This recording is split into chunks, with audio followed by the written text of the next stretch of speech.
بسم اللہ الرحمن الرحیم۔ ہم سورہ یوسف کا ترجمہ پڑھ رہے ہیں۔ اے آسمانوں اور زمین کے بنانے والے، تو میرا کام بنانے والا ہے دنیا اور آخرت میں۔ بسم اللہ الرحمن الرحیم۔ ہم سورہ رات کا ترجمہ پڑھ رہے ہیں۔ اور جسے اللہ گمراہ کرے اسے کوئی ہدایت کرنے والا نہیں، اور انہیں دنیا کے جیتے عذاب ہوگا، اور بے شک آخرت کا عذاب سب سے سخت ہے، اور انہیں اللہ سے بچانے والا کوئی نہیں۔ بسم اللہ الرحمن الرحیم۔ ہم سورہ رات کا ترجمہ پڑھ رہے ہیں۔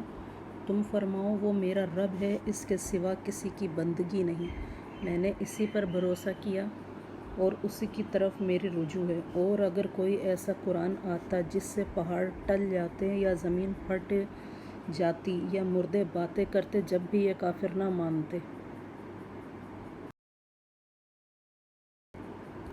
بسم اللہ الرحمن الرحیم۔ ہم سورہ رات کا ترجمہ پڑھ رہے ہیں۔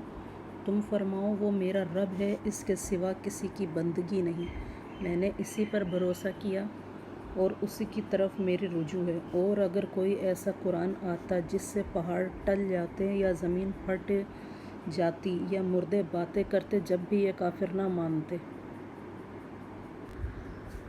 بسم اللہ الرحمن الرحیم۔ ہم سورہ رات کا ترجمہ پڑھ رہے ہیں۔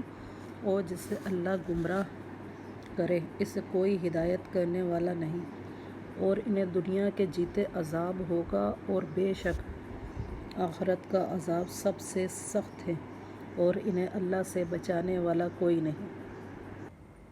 بسم اللہ الرحمن الرحیم۔ ہم سورہ یوسف کا ترجمہ پڑھ رہے ہیں۔ پارہ نمبر 13 ہے۔